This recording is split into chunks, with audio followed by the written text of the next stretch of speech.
हमारे ऋषि मुनियों का कहना है कि आप चाहें तो हवा में तैर सकते हैं, पानी पर चल सकते हैं, पूरी दुनिया जीत सकते हैं, लेकिन अपने मन की चाल समझना इन सब कामों से कठिन काम होता है। आपने कभी ख्याल किया होगा कि आप जो काम करना चाहते हैं आपका मन उससे उल्टा काम करता है। उदाहरण के लिए, अगर आप सिगरेट पीना छोड़ना चाहते हैं, आप खुद से दृढ़ निश्चय भी लेते हैं, लेकिन कुछ ही समय बाद आपका मन आपको खींचकर वापस उसी सिगरेट के पास लाकर खड़ा कर देता है।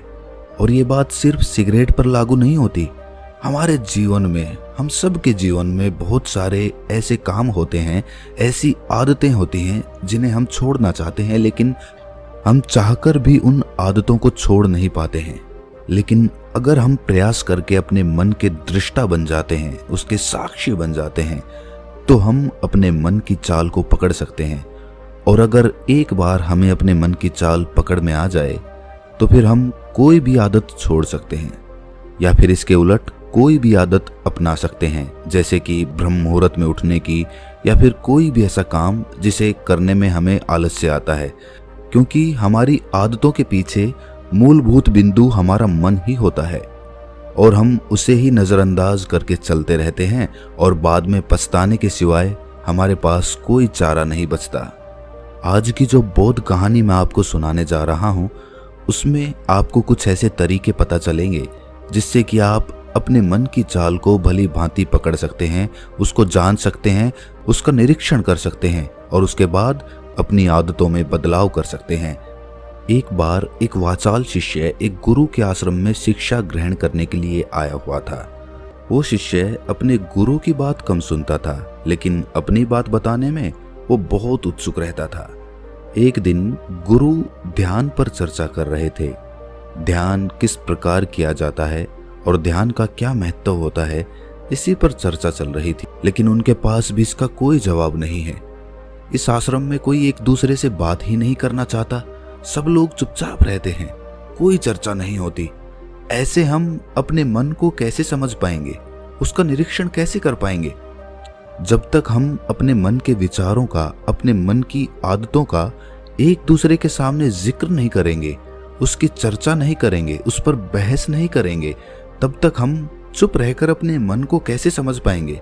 कृपया करके इन सभी शिष्यों को समझाने की कृपा करें कि कम से कम एक दूसरे से अपने मन की बात साझा तो करें। उनके मन में क्या विचार चलते हैं, ध्यान में उनके अंदर क्या बदलाव आता है, वो क्या महसूस करते हैं ध्यान करते वक्त। कम से कम आश्रम में इन बातों की तो चर्चा होनी चाहिए। गुरु ने उस वाचाल शिष्य से पूछा कि तुम दूसरों के मन की बात क्यों जानना चाहते हो? उससे तुम्हारा क्या फायदा होगा? क्या तुम्हें आत्मनिरीक्षण करने के लिए दूसरे के मन के विचार जानना जरूरी है? उनके मन में क्या चलता है, इससे तुम्हारा क्या फायदा होगा? क्या तुम मुझे इस बात का उत्तर दे सकते हो? वाचाल शिष्य ने अपने गुरु से इस प्रकार के उत्तर की अपेक्षा नहीं की थी। उसने सोचा कि बात तो गुरुजी ठीक कह रहे हैं, इससे मेरा क्या फायदा होगा? अगर मैं दूसरे के मन की बात जान भी लूंगा या फिर दूसरों के सामने अपने मन की बात बता भी, कभी नहीं समझ पाओगे। तुम उसके साथ सम्मिलित हो जाओगे। जिस प्रकार तुम अपने विचारों को समझने की कोशिश करते हो, लेकिन विचारों को समझते समझते तुम अपने ही विचारों में खो जाते हो, कभी अनुभव किया है तुमने? शिष्य ने हाँ में सर हिलाते हुए कहा कि गुरुजी, जब भी मैं अपने विचारों का निरीक्षण करने लगता हूँ तो ऐसा ही होता है, मैं अपने ही विचारों में खो जाता हूँ। कुछ समय बाद मुझे ध्यान में आता है कि मैं अपने विचारों का निरीक्षण कर रहा था, तो उसके बाद मैं फिर से अपने विचारों का दृष्टा बन जाता हूँ, उनका साक्षी बनने की कोशिश करने लगता हूँ, लेकिन कुछ समय बाद मैं फिर से अपने विचारों के साथ एक हो जाता हूँ। अनुभव होता है तो तुम्हारा मन चाहता है कि तुम्हें बार बार वही अनुभव हो, और उसी अनुभव को लेने के चक्कर में तुम्हारा मन तुम्हें फंसाता चला जाता है। तुम्हारी चेतना तुम्हारे मन के अधीन हो जाती है।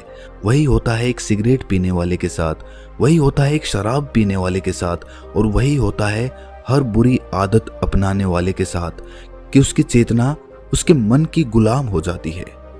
अगर तुम अपनी चेतना को अपने मन से आजाद करना चाहते हो तो सबसे पहले मौन रहना सीखो, चुप रहना सीखो। तुम्हारे ज्यादा बोलने की आदत, दूसरों से उनके अनुभव सुनने की आदत तुम्हारे मन को और ज्यादा भर देगी। लेकिन अपनी चेतना को आजाद करने के लिए तुम्हें अपने मन को खाली करना सीखना होगा। जब तुम अपने मन को खाली करोगे तब तुम्हें अपनी चेतना का असली स्वरूप दिखाई देगा। तब तुम्हें पता चलेगा कि मौन रहकर, चुप रहकर अपनी चेतना को कैसे ऊपर उठाया जाए, कैसे हमेशा चैतन्य रहा जाए। चैतन्य रहना ही हमारा असली स्वरूप होता है।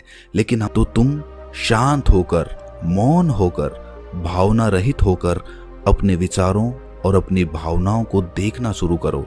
उसके बाद तुम्हें खुद ही महसूस होगा कि चेतना जो होती है वो शाश्वत होती है, वो कभी नहीं मरती और बाकी सभी चीजें अनित्य हैं, वो खत्म हो जाएंगी, वो मर जाएंगी, वो पीछे छूट जाएंगी। कोई भी चीज इस संसार में शाश्वत नहीं होती सिवाय हमारी चेतना के। जब हमारे प्राण छूटते हैं तो हमारे शरीर से सबसे पहले हमारी चेतना ही निकलती है, इसीलिए चेतना कभी नहीं मरती।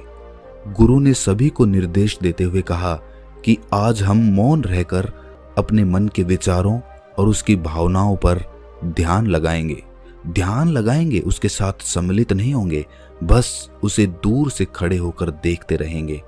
थोड़ा कठिन है, लेकिन अभ्यास करने से तुम इसमें पारंगत हो जाओगे। और इसके बाद गुरु ने सभी को ध्यान लगाने का संकेत किया। तो दोस्तों, कैसी लगी ये कहानी आपको कमेंट सेक्शन में ज़रूर बताना, और अच्छी लगी हो तो इस चैनल को सब्सक्राइब करके नोटिफिकेशन बेल को ज़रूर प्रेस कर देना। तो मिलते हैं किसी अगली कहानी में, तब तक के लिए अपना ख्याल